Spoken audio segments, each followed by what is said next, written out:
Assalamualaikum Ustaz. Waalaikumsalam warahmatullahi wabarakatuh. Semoga Allah memberkahi Ustaz dan kaum muslimin semuanya. Amin wa iyyakum. Semoga Allah memberkahi yang bertanya dan kita semua. Ana mau bertanya Ustaz, bagaimana cara membuat hati kita ikhlas kepada kesalahan yang diperbuat saudara kita terhadap kita yang merasa disakiti? Syukran Ustaz. Ada sebuah tips yang disampaikan Syekhul Islam Ibnu Taimiyah. Ini tips penting sekali. Catat baik-baik. Syekhul Islam mengatakan, "Idza ra'aita ahadan adzahun nasu wa la ya'udu ila nafsihi bil laumi wal istighfar fa'lam annal musibata hiyal musibah."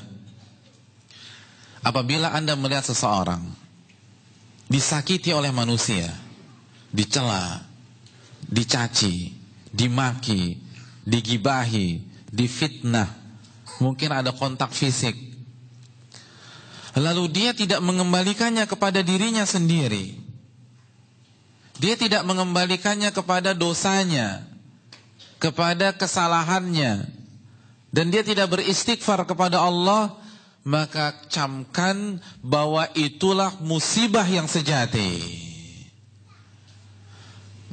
Karena Allah berfirman, "Wa ma asabakum min musibatin fabima kasabat aydikum wa ya'fu an katsir." Surat Asy-Syura ayat 30. Dan apapun yang menimpa kalian itu disebabkan apa? Dosa-dosa kalian. Dan itu pun Allah sudah maafkan banyaknya kesalahan kalian. Jadi hadirin sekalian, ketika kita disakiti orang, ditipu orang, difitnah orang, digibai orang, itu pasti ada peran dosa. Maka ketika kita menghadapi kondisi-kondisi demikian, introspeksi diri, evaluasi dosa-dosa kita. Ini saya salah apa sama Allah? Pertama, cek, kalau misalnya kita diomongin, pastikan apa kritikan mereka kepada kita. Kalau memang benar, perbaiki, berarti itu kesalahannya. Kalau ternyata itu fitnah, kita gak melakukannya, bukan berarti kita bersih dari kesalahan. Itu karena kesalahan kita di tempat lain, di kesempatan lain. Allah balas melalui itu.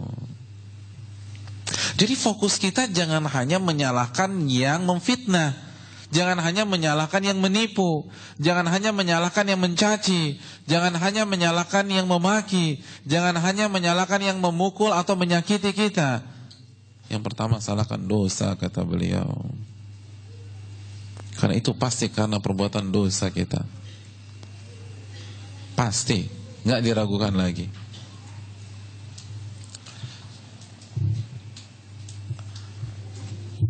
Jadi kalau kita tahu penyebab kesalahannya siapa? Kita. Maka kita nggak akan terlalu ngotot sama orang, walaupun secara kasat mata dalam kasus ini dia yang salah. Iya nggak sih?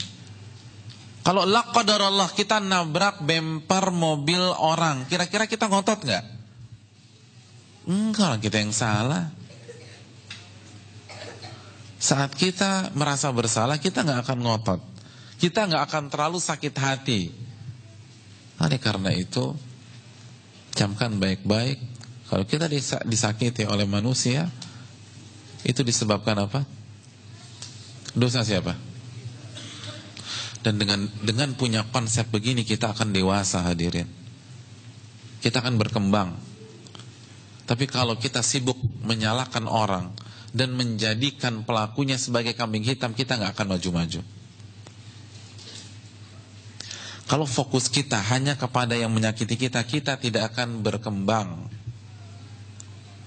Contoh misalnya, ada orang memfitnah kita, kita sakit hati. Biasanya kalau kita sakit hati, pelampiasannya gimana? Kita telepon teman kita, lalu kita curhat. 2 jam kita telepon teman kita tersebut, menceritakan kasus kita yang disakiti oleh si fulan. Berarti 2 jam waktu kita habis menceritakan kesalahan si fulan. Produktif apa tidak? dan bandingkan kalau kita kembalikan kepada diri sendiri. Maka kita akan mengaudit diri kita habis-habisan. Ini saya salah apa lagi nih? Sampai Allah takdirkan saya difitnah melalui dia. Kita akan cari kesalahan kita. Oh ternyata ini. Lalu kita beristighfar, kita memperbaiki diri. Kira-kira kalau kita melakukan pola ini berkembang gak kita? Berkembang. Karena konsep kita introspeksi diri.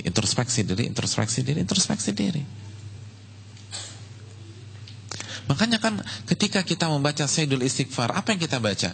Abu'u laka bi ni'matika alayya wa abu'u. Udah itu aja. Kata Syekh Abdul Razak bin Abdul Muhsin Al-Abbad, konsep muslim itu dua. Akui nikmat Allah dan akui kesalahan kita. Abu'u laka bi ni'matika alayya. Aku akui seluruh nikmat-nikmat ini itu darimu ya Allah. Jadi seluruh fasilitas dunia, seluruh kenyamanan, ketentraman, harta, keluarga itu semua dari siapa? Dari Allah. Lalu apa yang kita alami, masalah yang kita hadapi, itu disebabkan abu'u laka bi ni'matika alayya wa abu'u bi dzanbi. Itu karena dosa. Jadi kita hidup konsepnya dengan mengakui nikmat Allah, lalu kita bersyukur, dan kita mengakui kesalahan kita, lalu kita beristighfar. Saya ingin tanya, dari konsep ini ada pihak ketiga nggak? Ada pihak ketiga nggak? Nggak ada. Nggak ada pihak ketiga. Itu konsep yang diajarkan dalam Sayyidul Istighfar. Nikmat dosa saya, begitu aja udah. Dan kita akan maju. Ustaz, enak banget dong yang nyakitin kita kalau begitu. Hadirin, azab Allah untuk dia lebih pedih daripada pembalasan kita untuk dia. Udah biarkan Allah yang balas. Kita fokuskan menata diri. Itu baru satu konsep loh, belum konsep yang lain. Kalau kita disakiti itu investasi akhirat. Dosa diampunkan, derajat ditinggikan, dan dia akan transfer pahalanya ke kita. Ustadz kayaknya dia gak punya pahala. Ya udah kita yang transfer dosa kita ke dia, selesai. Orang yang mencela, yang menyakiti kita, itu kan sama saja mentransfer pahalanya kepada kita. Iya gak sih? Masih ingat hadis Muslim tentang muflis, orang yang bangkrut? Saya ingin tanya, kalau ada orang mentransfer 10 juta ke rekening antum marah-marah atau antum senang? Senang. Sekarang mana yang lebih besar, pahala atau duit? Apa dua-duanya? Nggak bisa, emang paling lebih besar pahala. Kalau kita benar-benar yakin pahala lebih besar daripada duit, kenapa kita stres ketika ada orang mentransfer pahalanya untuk kita? Katanya yakin kepada hari kiamat. Katanya Ahlussunnah wal Jamaah. Ahlussunnah wal Jamaah kan kontennya akidah. Penekanannya kan akidah, dan akidah kan iman kepada Allah, iman kepada malaikat, iman kepada kitab, iman kepada Rasul, iman kepada hari kiamat, iman kepada takdir. Mana iman kepada hari kiamat? Orang kirim pahala, kok malah ngamuk, kok malah galau, kok gak bisa tidur. Wallahu ta'ala bishawab.